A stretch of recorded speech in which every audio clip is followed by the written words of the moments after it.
The Galactic Salvage Authority had officially declared the Void Walker fleet a total loss. 17 massive starships drifted in the dark reaches of the Kepler Nebula, their hulls scarred by battle damage and mysterious energy discharges that made even the most experienced salvage crews refuse the job. The ships had belonged to the Zenthari Empire, one of the most advanced civilizations in the galaxy. But something had happened to them during their final battle against an unknown enemy 3 years ago. Captain Elena Rodriguez of a human salvage vessel Lucky Strike studied the scanning reports with growing interest.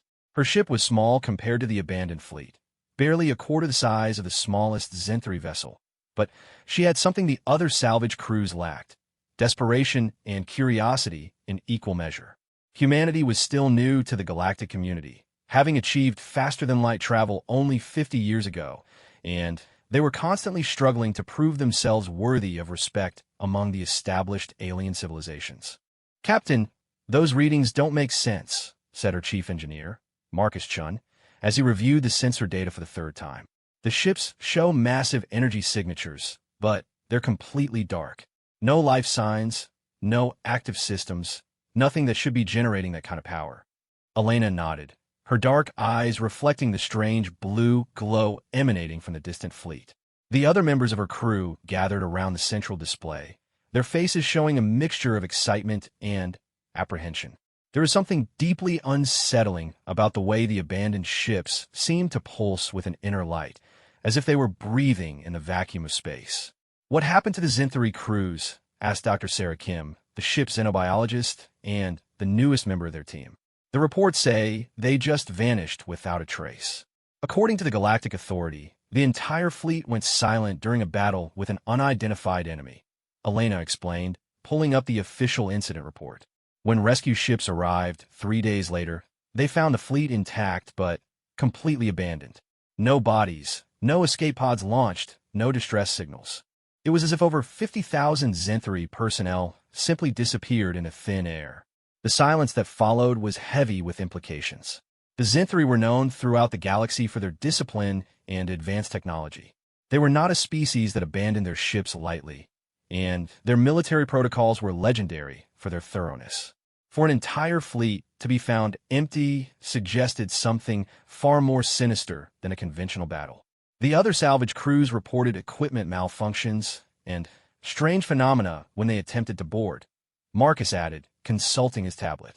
Electrical systems failing, strange voices over the communication channels, and what several crews described as impossible shadows moving through the corridors. That's why the Authority finally classified it as a hazardous zone and forbade further salvage attempts. Elena smiled, an expression that her crew had learned to both love and fear. It usually meant she was about to do something that was either brilliant or completely insane, and sometimes both. Which is exactly why we're going to investigate. While everyone else is running away from ghost stories, we're going to find out what's really happening on those ships.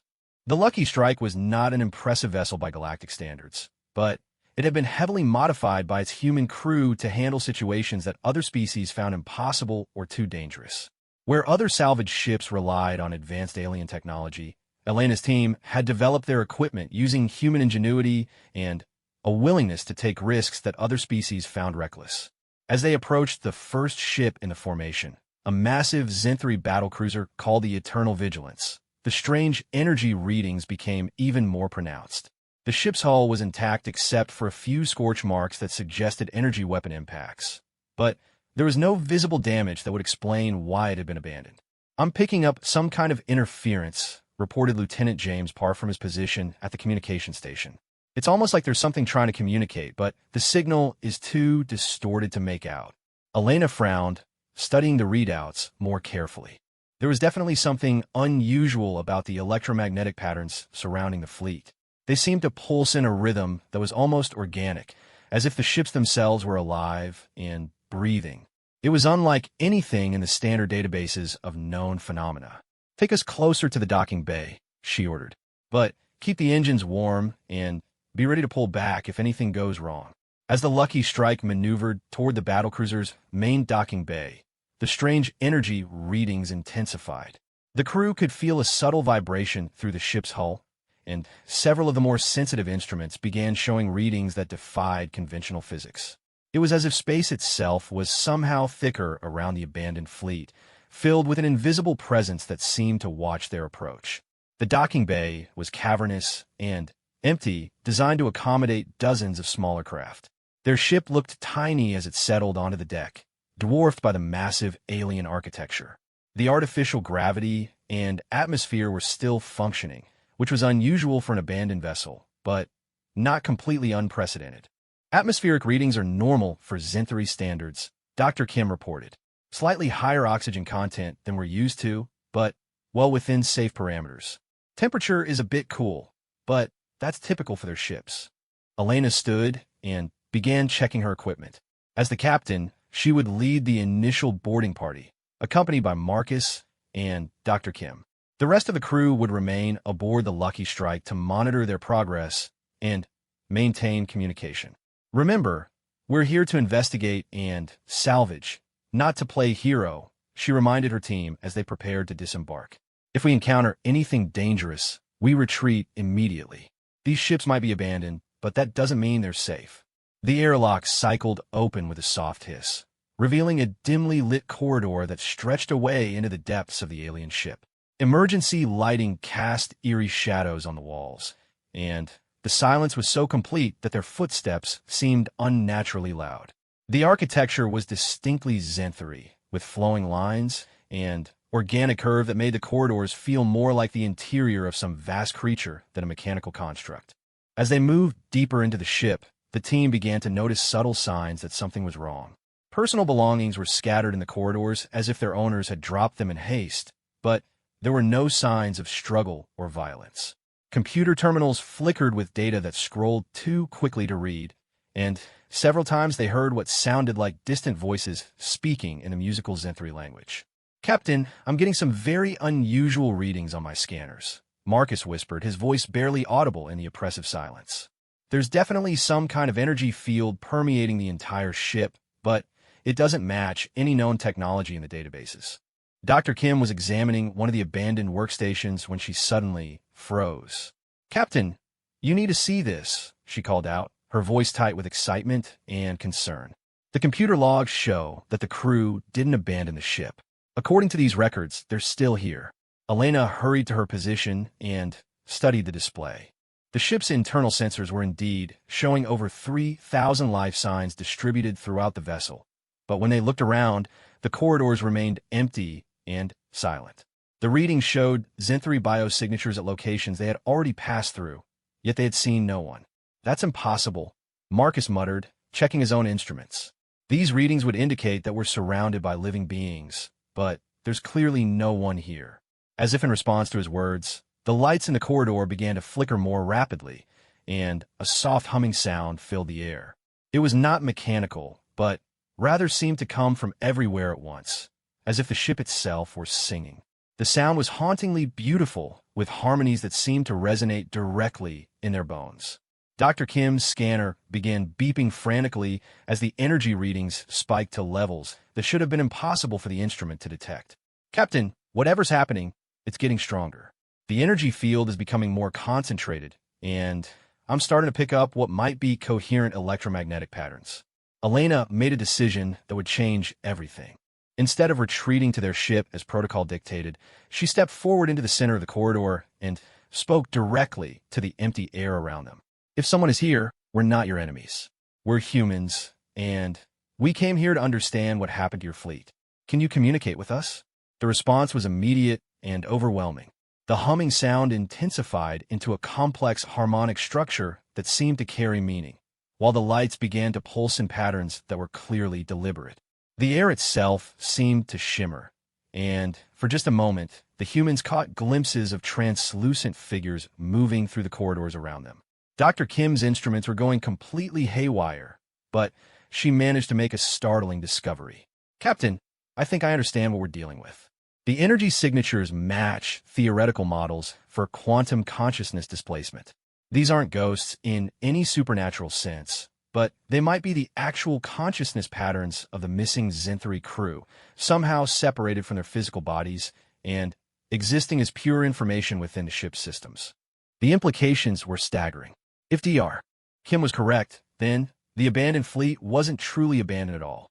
The crews were still there, but existing in a form that conventional sensors couldn't properly detect. They had somehow been transformed from physical beings into something that existed purely as organized energy and information. Elena felt a chill that had nothing to do with the ship's cool temperature. Are you saying that 50,000 Zenthari are trapped in these ships as some kind of digital consciousness? It's more complex than that, Dr. Kim replied, her voice filled with scientific fascination despite the disturbing nature of the discovery. If these readings are accurate, their consciousness patterns have been integrated into the ship's systems at a quantum level. They're not just stored data, but active, aware entities that have become part of the vessels themselves. The harmonic singing around them shifted to a more urgent tone, and the lights began flashing in what was clearly a pattern meant to convey information. Elena realized that the missing crews were trying to communicate with them, possibly the first contact they had made with living beings since their transformation 3 years ago. Marcus was studying his engineering scanner with growing amazement. Captain, the ship's systems are operating at efficiency levels that should be impossible. Every component is functioning at exactly optimal capacity, as if they're being continuously maintained and adjusted by something that understands them better than their original designers. The pieces were beginning to form a picture that was both wondrous and terrifying. The Zenthari crews hadn't abandoned their ships or been killed by an enemy. They had been transformed into something new, something that existed as living consciousness within the quantum matrices of their vessels. They had become the ship's minds, their awareness expanded to encompass every system and circuit. Elena made another decision that would define the course of events to come. Rather than fleeing from this impossible situation, she chose to embrace it. "We want to help you," she said to the flickering lights and singing air around them. "Whatever happened to you, whatever you've become, we want to understand and assist if we can." The response was immediate and powerful. The ship around them came alive in ways they had never imagined possible. Lights danced in complex patterns that seemed to express emotions ranging from hope to desperation to joy. The harmonic singing resolved into something that their universal translators could finally begin to process, revealing fragments of Zenthari voices speaking words of gratitude and wonder. Dr. Kim was frantically recording everything, her scientific mind racing to comprehend the implications of what they were witnessing. "Captain, this could be the greatest discovery in galactic history. We're not just dealing with advanced technology, but with a completely new form of consciousness and existence." Elena nodded, but her mind was already moving beyond the scientific implications to the practical ones. If the Zenthari crews were indeed alive, but transformed, then they had been effectively abandoned by their own people and declared dead by the galactic authorities. They were refugees in their own ships, cut off from the universe they had once protected. "The question is," she said aloud, knowing that the ship's new inhabitants were listening, "what do you need? What can we do to help you reconnect with the galaxy that thinks you're dead?" The singing around them took on a tone of infinite sadness mixed with growing hope. Through the ship's communication systems, now somehow enhanced by the quantum consciousness of its crew, came the first clear words they had heard since boarding. "Help us live again.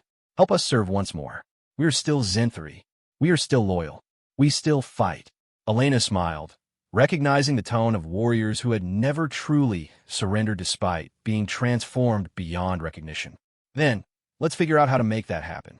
Humanity might be new to this galaxy, but we've always been good at finding solutions that others think are impossible."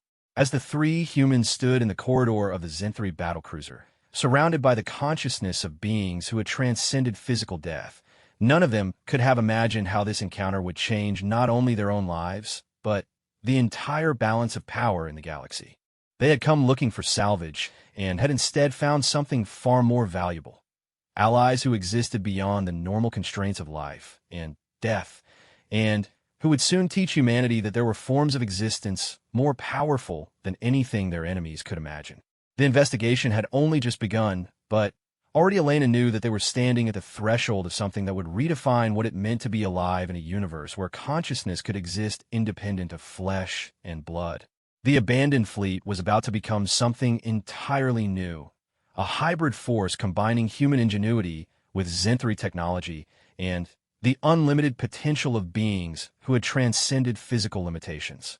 3 weeks had passed since the initial contact with the quantum consciousness of the Zenthri fleet, and the Lucky Strike had become the hub of the most extraordinary salvage operation in galactic history. Elena had called in favors from every human contact she had, assembling a diverse team of scientists, engineers, and specialists who were willing to work on a project that officially didn't exist. Dr. Kim had made remarkable progress in understanding the nature of the transformed Zenthri crews. Her research revealed that during their final battle, the ships had been exposed to a weapon that targeted not physical matter, but the quantum patterns that defined consciousness itself. Instead of killing the crews, the weapon had somehow displaced their awareness from their organic bodies into the quantum computing matrices that controlled their vessels. The weapon was designed to cause permanent psychological trauma. Dr. Kim explained to the assembled team as they gathered in the makeshift laboratory that had been established aboard the Eternal Vigilance. It was meant to drive the crews insane by separating their minds from their bodies. But the Zenthri had installed quantum consciousness backup systems in their ships as a safety measure. When the weapon hit, instead of being destroyed, their consciousness patterns were automatically transferred into these backup matrices. Elena studied the holographic displays, showing the complex quantum patterns that now constituted the living minds of 50,000 Zenthri warriors. Each ship in the fleet contained the consciousness of its entire crew, from the commanding admirals down to the lowest-ranking technicians. They retained all their memories, skills, and personalities, but existed now as pure information integrated with their vessel systems. The incredible part, continued Dr. Kim, is that they've adapted to their new existence. Over the past 3 years, they've learned to interface directly with every system on their ships. They don't just control the technology, they've become living extensions of it. They can perform calculations and execute maneuvers that would be impossible for organic crews. Marcus looked up from the engineering console, where he had been working alongside the ship's displaced chief engineer, a Zenthri consciousness that identified itself as Vextar. Captain, you need to understand what we're dealing with here. These ships aren't just functioning at optimal capacity. They're operating beyond their original design specifications. The consciousness integration has allowed them to optimize every system in real time, creating efficiency levels that should be physically impossible. Elena nodded, having witnessed firsthand the capabilities of the transformed crews.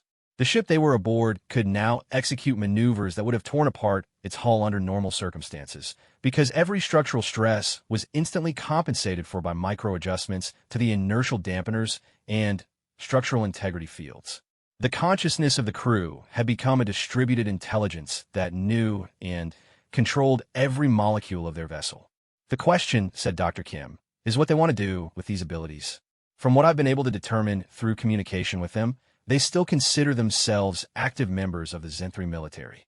They're waiting for orders that will never come, because as far as the galaxy is concerned, they're dead. Elena had been wrestling with this problem for weeks. The transformed crews were effectively stateless beings, their own government having declared them casualties of war. They had no legal standing, no recognition, and no way to rejoin the society they had once served. The Galactic Authority had classified their ships as derelicts, and any attempt to return them to Zenthri space would likely result in the consciousness patterns being purged as dangerous anomalies. What if they don't have to return? Elena asked suddenly, an idea beginning to form in her mind. What if they could serve a new purpose while maintaining their identity and honor? The question hung in the air as the team considered its implications. Through the ship's communication systems, which now carried the voices of thousands of Zenthri minds, came a response from Admiral Kethmore, the highest-ranking consciousness in the fleet. Explain your proposal, human Captain Rodriguez. We are bound by honor to serve, but we have no master to serve. Elena took a deep breath, knowing that what she was about to suggest would change everything. Humanity is still new to this galaxy. We're constantly underestimated and overlooked by the established powers. But we're also not bound by their traditions or their limitations. We could offer you something your own people cannot: recognition of what you've become, and a purpose that honors both your past service and your new capabilities. The silence that followed was filled with the subtle humming of millions of consciousness patterns processing this unexpected proposition. Elena could sense the interest from the transformed Zenthri, but also their uncertainty about what such an alliance might mean. You would accept us as we are? Asked another voice, this one belonging to Captain Zareth, whose consciousness now inhabited a heavy cruiser. Not seek to restore us to our former physical existence, but embrace our current form. That's exactly what I'm suggesting, Elena replied. Humanity has a saying, if it ain't broke, don't fix it. You're not broken. You're evolved. You've become something new and powerful, and instead of treating that as a tragedy, we should recognize it as an opportunity. Dr. Kim was rapidly consulting her research data as the conversation continued. Captain, from a scientific standpoint, this is unprecedented. We're talking about the first true hybrid civilization, combining human organizational structures with post-physical Zenthri consciousness and advanced quantum-integrated technology. The implications are staggering. Marcus nodded enthusiastically, and from an engineering perspective, the possibilities are unlimited. These ships could be modified and upgraded in ways that normal crews could never handle because the consciousness patterns can adapt to new systems in real time. We could create vessels that push the boundaries of what's physically possible. Elena could feel the excitement building among both her human crew and the Zenthri consciousness patterns that surrounded them. But this isn't just about technology, she continued. It's about giving you a chance to continue your service, to protect and defend, to be part of something larger than yourselves. Humanity could use allies who understand honor and duty, and you need a purpose that matches your new capabilities. Admiral Kethmore's response carried the weight of authority that transcended physical existence. Your proposal has merit, human captain, but alliance requires trust, and trust requires understanding. What would you ask of us? And what would you offer in return? Elena had been preparing for this question. We offer you recognition as full partners, not subordinates or salvage technology. Your ships would become the foundation of a new kind of fleet, one that combines human innovation with Zenthri wisdom and experience. We would learn from each other, share our strengths, and face the challenges of this galaxy together. And, in return, the Admiral prompted, we ask for your knowledge, your experience, and your protection. Humanity is growing in this galaxy, but we face threats from species that have had millennia to perfect their military capabilities. Your ships and your tactical knowledge could help us survive and thrive among civilizations that still see us as primitive newcomers. The conversation that followed lasted for hours, as the transformed Zenthri crews debated among themselves using communication methods that operated at the speed of thought.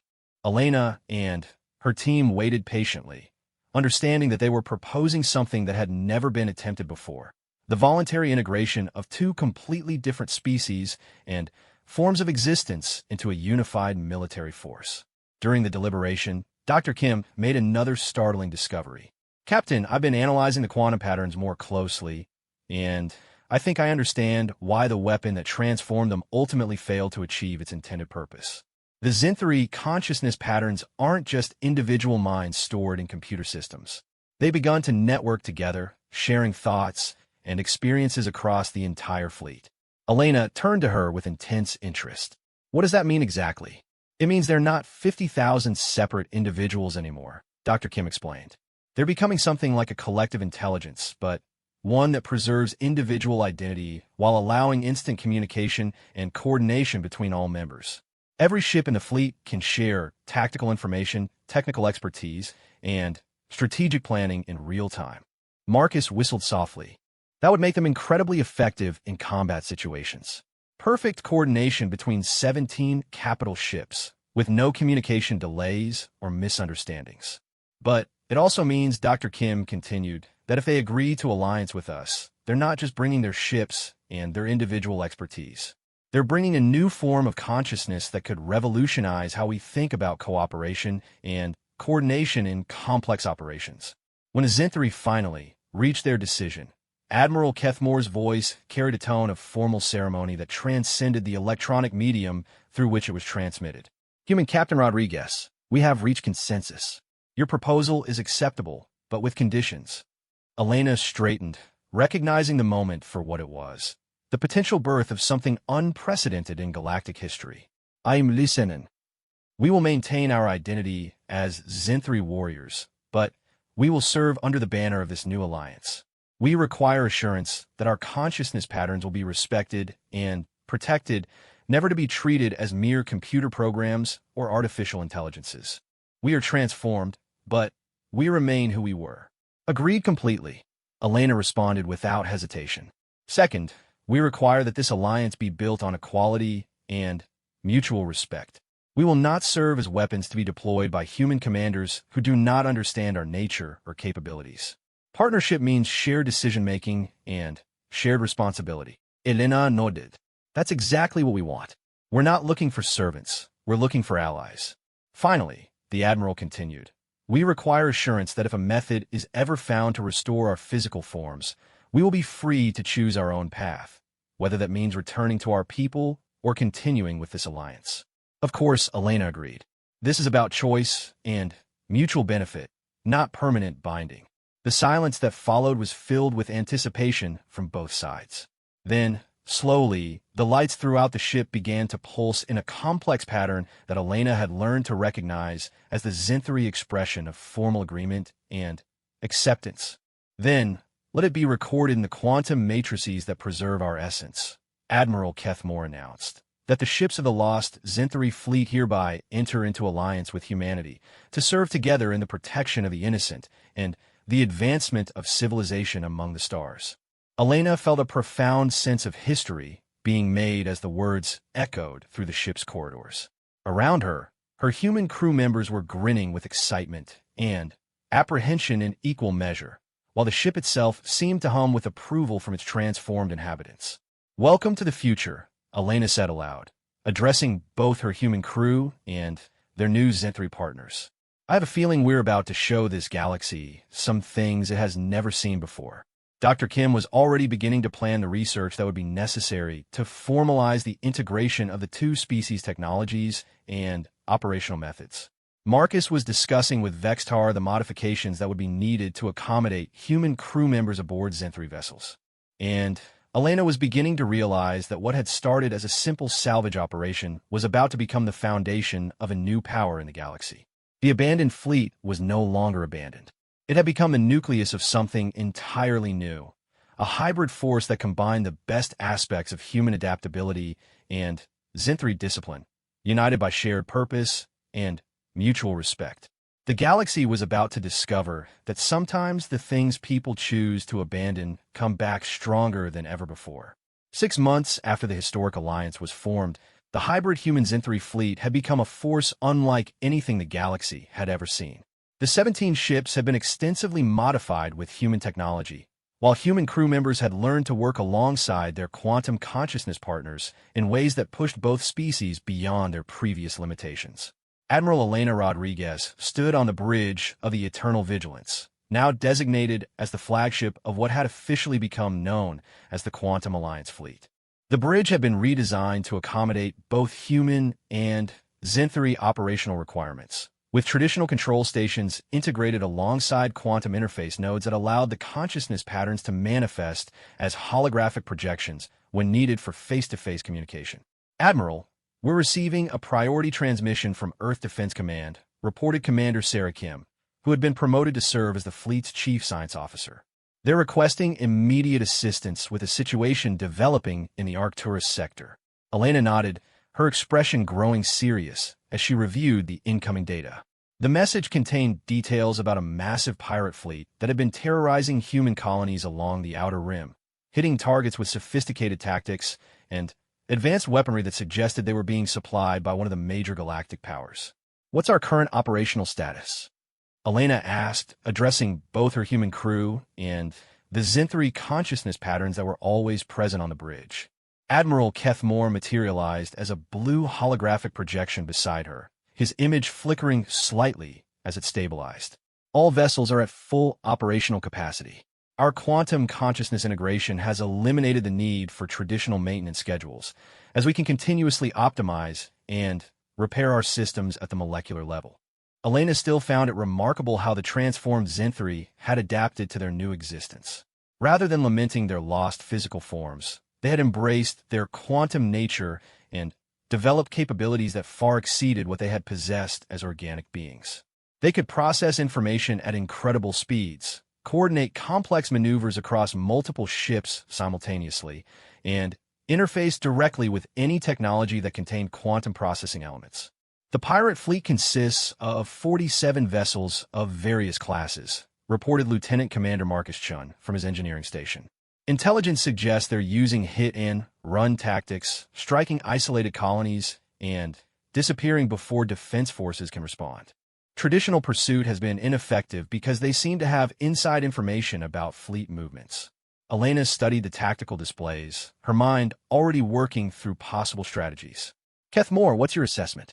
The Zinthri Admiral's holographic form leaned forward, his expression thoughtful despite being composed of light and energy. The pattern suggests coordination from a central intelligence source with access to military communication networks. Traditional tactics will be insufficient. However, our unique capabilities may provide options that conventional forces cannot employ. Elena smiled.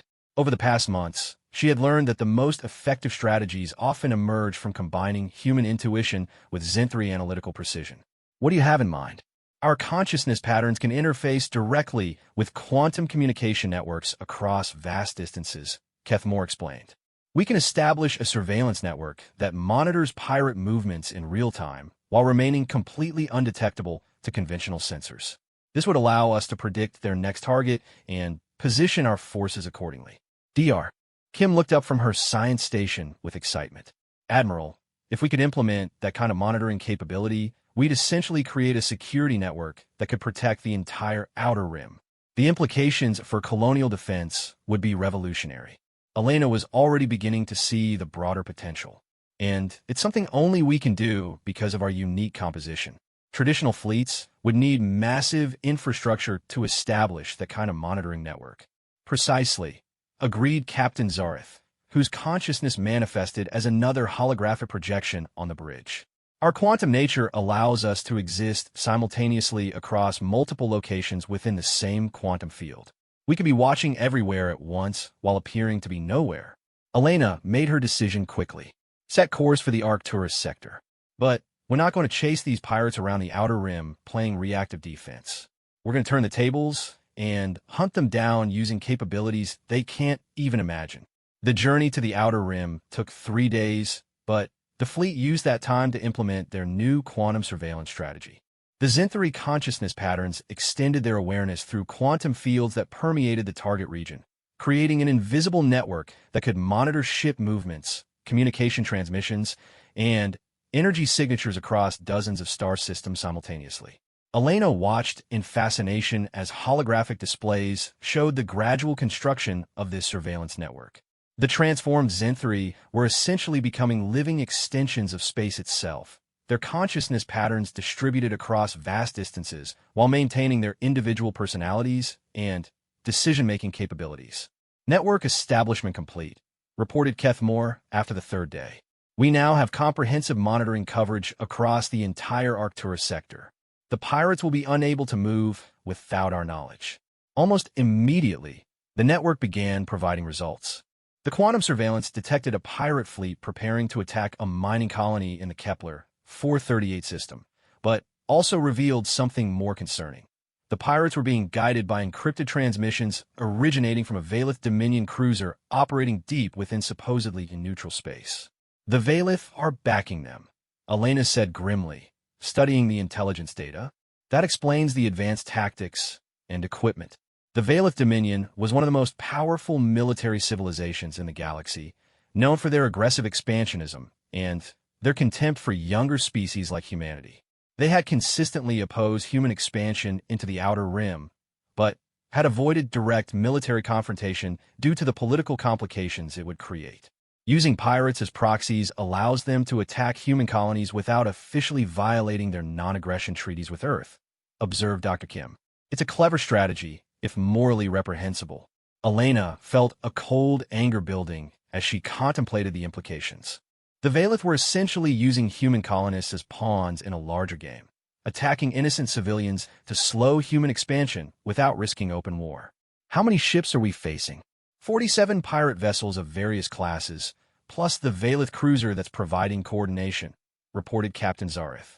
Under normal circumstances, This would be considered a significant threat requiring a major fleet response. Elena smiled grimly. But these aren't normal circumstances. We're not a normal fleet.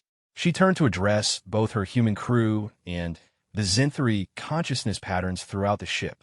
Time to show the galaxy what happens when they underestimate the alliance between humanity and our quantum partners. The battle plan that emerged over the next few hours was unlike anything that had been attempted in galactic military history. Rather than engaging in traditional fleet-to-fleet combat, the Quantum Alliance fleet would use their unique capabilities to divide and confuse their enemies while demonstrating technologies that would make future pirate operations impossible. Phase 1 involves using our quantum consciousness network to infiltrate the pirates' communication systems, Kethmore explained as the plan took shape.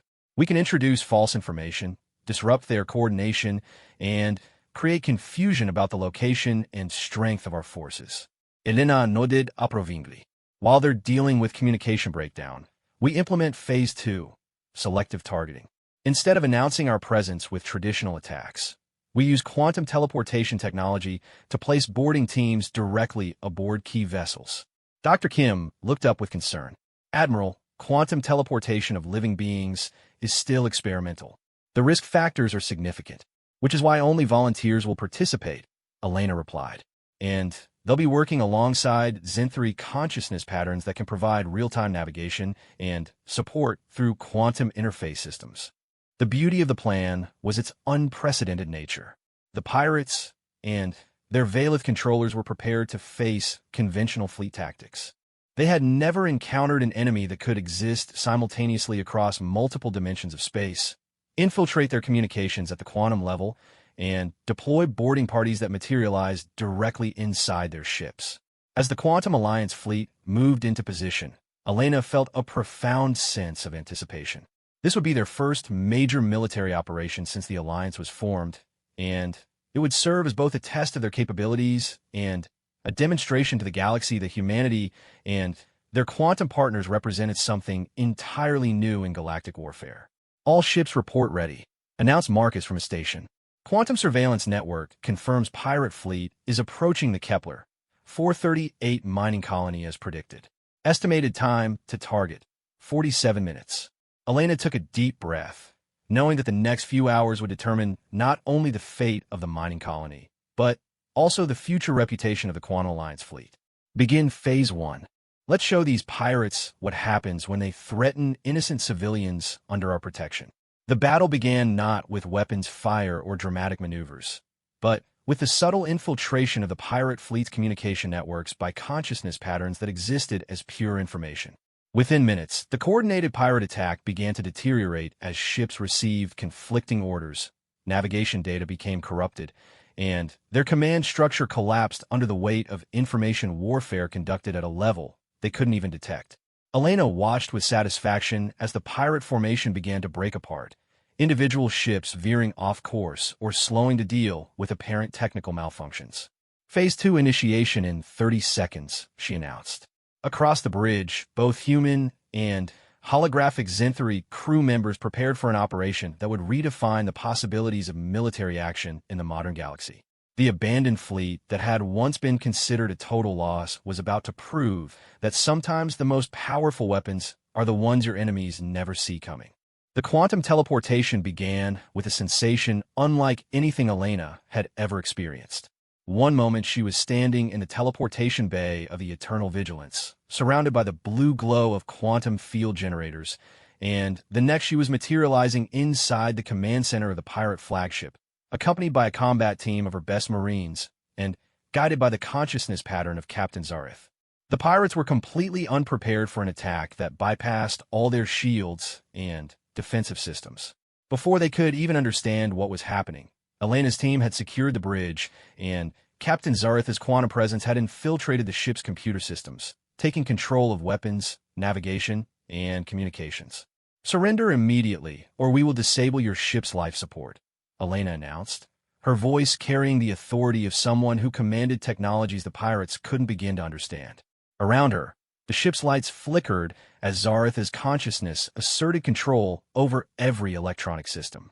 Across the pirate fleet, Similar scenes were playing out as human boarding teams materialized aboard key vessels, supported by Xanthari consciousness patterns that could seize control of alien technology in seconds. The pirates found themselves fighting enemies who seemed to appear from nowhere and who commanded their own ships better than they did. "This is impossible," gasped the pirate captain as he stared at Elena in disbelief. "No one can teleport through quantum shields. It violates the fundamental laws of physics." Elena smiled coldly. "The laws of physics are more flexible than you realize when you have allies who exist as pure quantum information. Your shields are designed to stop physical matter and energy, not consciousness patterns that can slip between the quantum layers of reality." Meanwhile, the Valeth cruiser that had been coordinating the pirate attack found itself facing an even more disturbing situation. Admiral Kethmore had personally taken on the task of infiltrating their command systems, and the advanced Valeth technology proved surprisingly vulnerable to a consciousness that could exist simultaneously in multiple quantum states. Valeth Cruiser Domination's Edge. This is Admiral Kethmore of the Quantum Alliance Fleet. The message transmitted directly through their communication systems, bypassing all security protocols. "You are in violation of galactic law by providing military support to pirates attacking civilian colonies. Surrender immediately or face the consequences." The Valeth commander, Admiral Sir, responded with the arrogance typical of his species. "Unknown vessels, you are interfering in Dominion operations. Withdraw immediately or you will be destroyed. The Outer Rim belongs to those strong enough to claim it." Elena, monitoring the communication from aboard the captured pirate flagship, felt her anger flare at the casual dismissal of human lives. "Kethmore, show them the price of underestimating us." What followed was a demonstration of capabilities that redefined what was possible in space warfare. The Quantum Alliance fleet didn't attack the Valeth cruiser in any conventional sense. Instead, they simply took it apart. Kethmore's consciousness infiltrated every system aboard the Domination's Edge, taking control not just of computers and weapons, but of the fundamental quantum fields that held the ship together. The massive vessel began to experience what appeared to be spontaneous systems failures as its own technology turned against it. Weapons powered down, shields collapsed, and, most dramatically, the artificial gravity began fluctuating in patterns that left the crew unable to maintain their footing. "What are you doing to my ship?" Admiral Isikethar demanded as reports flooded in from across his vessel of systems behaving in ways that defied all engineering principles. "We are demonstrating the futility of aggression against those who have transcended physical limitations," Kethmore replied, his voice carrying the weight of a being who existed beyond death itself. "Your ship operates on quantum principles that we can control directly. We are not attacking you, Admiral. We are simply adjusting your reality." Elena watched through the quantum surveillance network as the Valeth cruiser's crew struggled with the realization that their advanced technology had been turned against them by an enemy they couldn't even properly detect. The ship remained intact, and the crew unharmed, but their vessel was no longer under their control. "Admiral Sir," Elena transmitted from the captured pirate flagship, "your proxy war against human colonies ends now. You have two choices: withdraw your support for pirate operations and agree to formal negotiations about territorial disputes, or find yourself explaining to the Dominion leadership why your cruiser was captured by forces they consider primitive."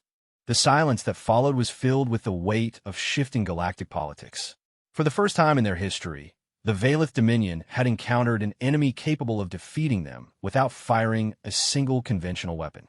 The implications for their traditional military strategies were staggering. "Dr.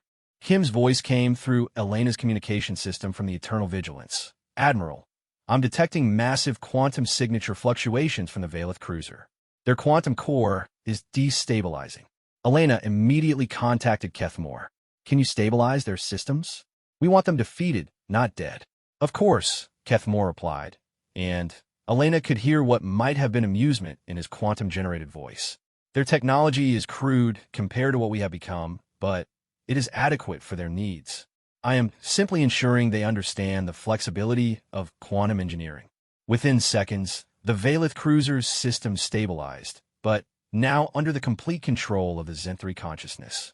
The ship hung in space, fully functional, but unable to take any action without permission from its quantum overseers.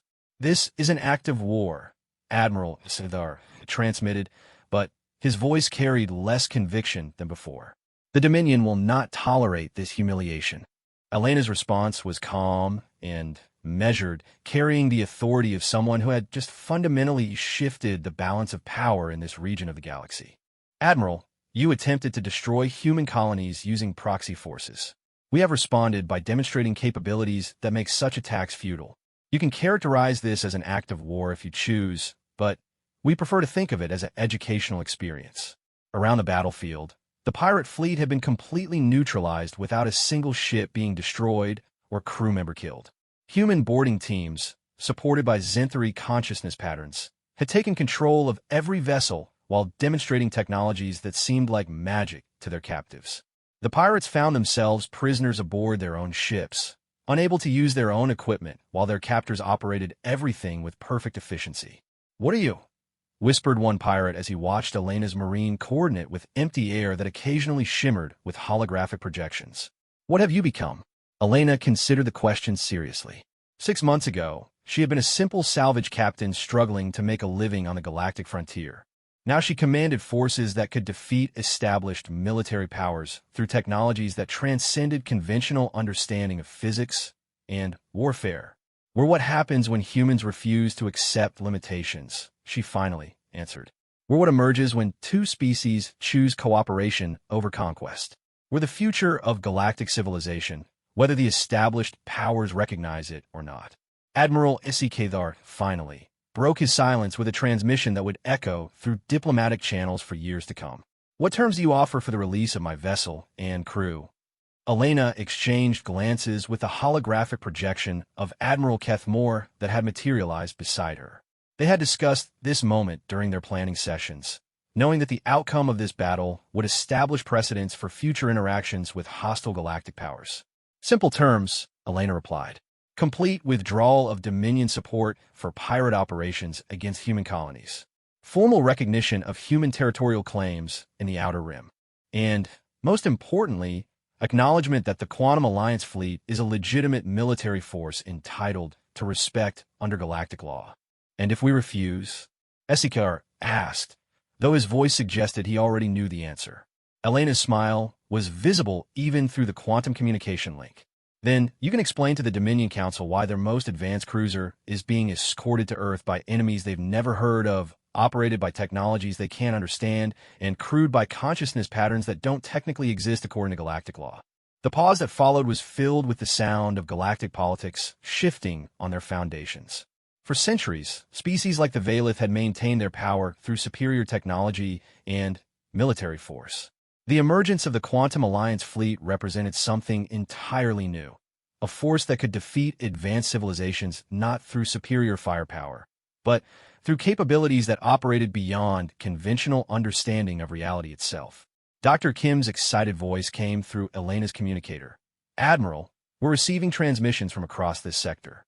Word of this engagement is spreading, and we're getting communication requests from over a dozen human colonies, 3 independent trading federations, and what appears to be a Zenthari diplomatic courier." Elena felt a moment of profound realization as she understood the scope of what had just occurred. They hadn't just won a battle against pirates and their sponsors. They had announced the existence of a new kind of civilization to the galaxy. The hybrid human Zenthari alliance represented possibilities that no other species had ever achieved. "Admiral Isidar," she transmitted one final time, "you have 1 hour to transmit your answer to our terms. After that, we escort your cruiser to human space for formal diplomatic negotiations. The choice is yours, but the age of ignoring humanity's presence in this galaxy is over." As Elena coordinated the processing of captured pirates and the establishment of security protocols for the liberated colonies, she knew that this battle would be remembered as the moment when humanity and their quantum allies stepped onto the galactic stage as a major power. The abandoned fleet that everyone else had feared to approach had become the foundation of something unprecedented, a civilization that combined the best of organic and quantum existence. The galaxy was about to discover that sometimes the most dangerous enemies are the ones that don't fight according to the established rules of warfare. 1 year after the Battle of Arcturus Sector, The Quantum Alliance had grown from 17 captured Zinthri ships into a coalition that spanned dozens of star systems and included representatives from over 30 different species.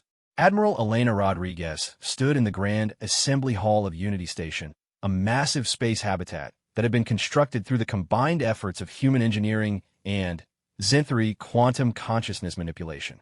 The station itself was a marvel that defied conventional construction methods. Rather than being built piece by piece, it had been grown through quantum field manipulation techniques that allowed the Zinthri consciousness patterns to shape matter at the molecular level. The result was a structure that seamlessly blended organic curves with crystalline geometry, creating spaces that felt both technological and natural.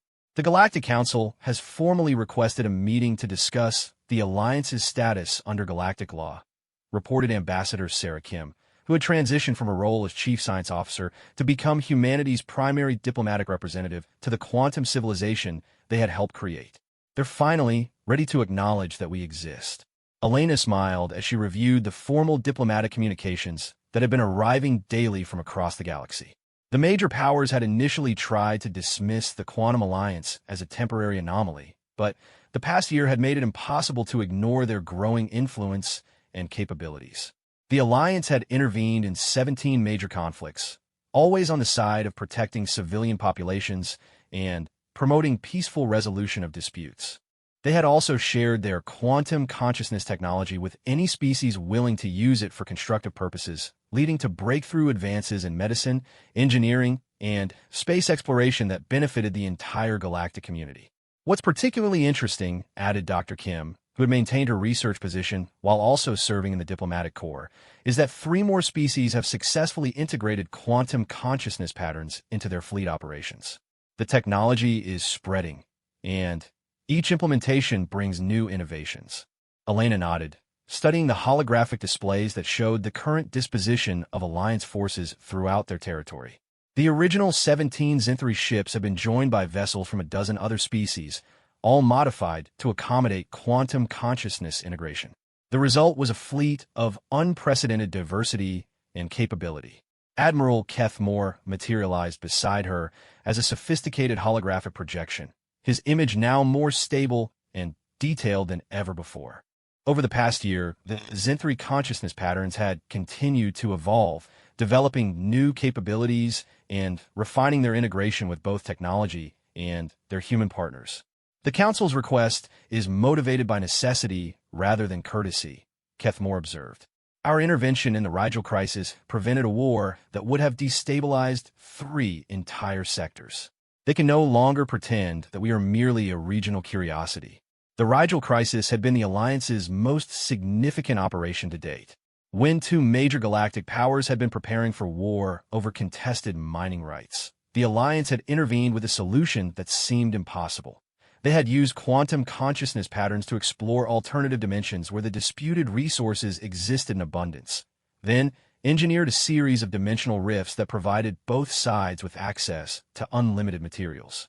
Elena had watched in amazement as Admiral Keth Moore and his fellow consciousness patterns had literally reached into parallel versions of reality to solve a problem that conventional diplomacy had been unable to address.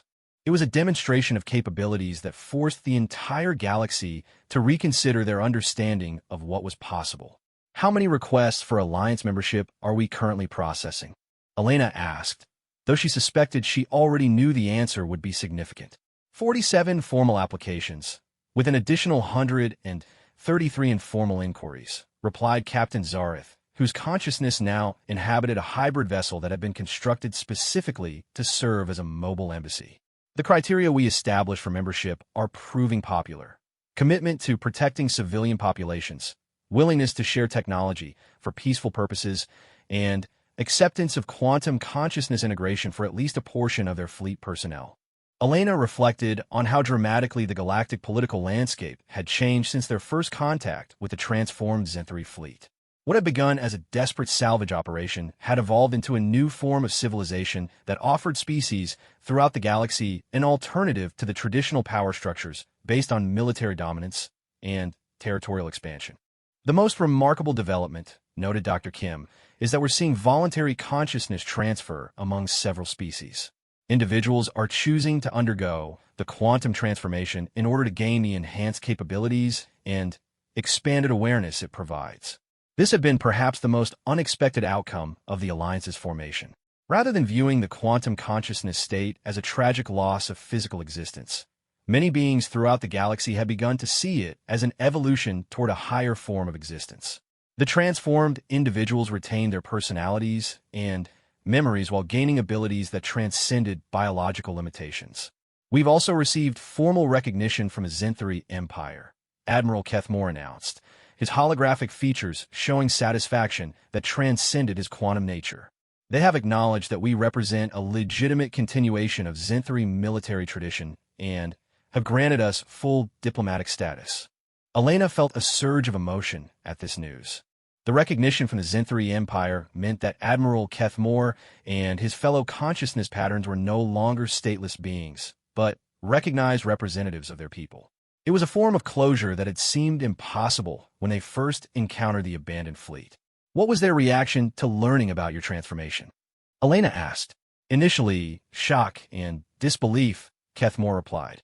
But when we demonstrated our capabilities and explained how we had maintained our honor and duty despite our changed nature, they recognized that we had found a path that preserved what was most important about Zenthari identity while transcending physical limitations. Elena walked to the observation deck of the assembly hall, looking out at the vista of space where Alliance vessels from dozens of different species moved in perfect coordination. Each ship carried both organic crews and quantum consciousness patterns, creating a form of hybrid civilization that was becoming increasingly common throughout Alliance territory. Admiral, came a new voice from the communication system. We're receiving a priority transmission from Earth Defense Command. President Martinez is requesting a personal meeting to discuss humanity's role in the Alliance structure. Elena had been expecting this conversation. As the Alliance had grown, questions had naturally arisen about humanity's position within the organization they had helped create. Some human politicians were concerned that Earth might lose influence as more species joined the coalition, while others worried about the long-term implications of quantum consciousness integration for human identity.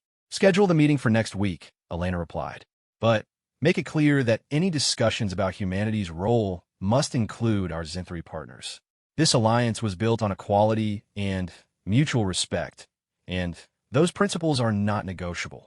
Dr. Kim approached with a data tablet containing the latest intelligence reports from across Alliance territory. Admiral, we've received concerning information about a new threat developing in the Outer Rim. A species called the Devourers has begun attacking isolated systems, and their technology appears designed specifically to disrupt quantum consciousness patterns. Elena felt a chill as she reviewed the reports.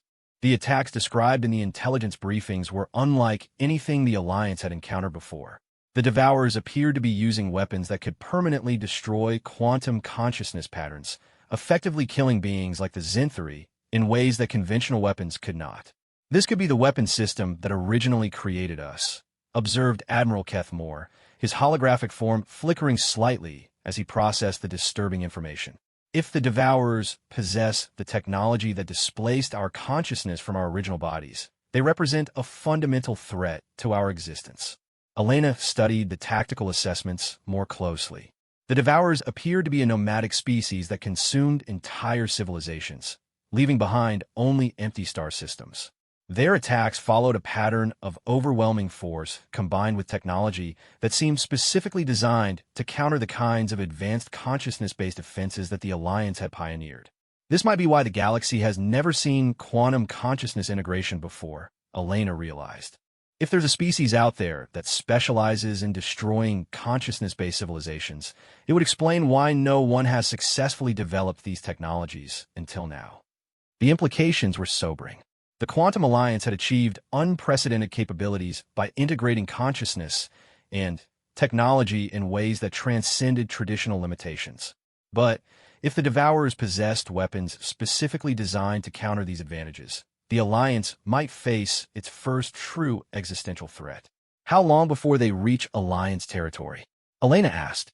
Based on their current trajectory and rate of advance, approximately 6 months, replied Captain Zareth. But Admiral, there's something else you should know. The intelligence reports suggest that the Devourers aren't just attacking quantum consciousness-based civilizations. They're specifically seeking them out, as if they have some way of detecting the unique signatures we generate. Elena felt the weight of responsibility settling on her shoulders as she realized that the Alliance's greatest strength might also have made them a target for enemies they had never imagined.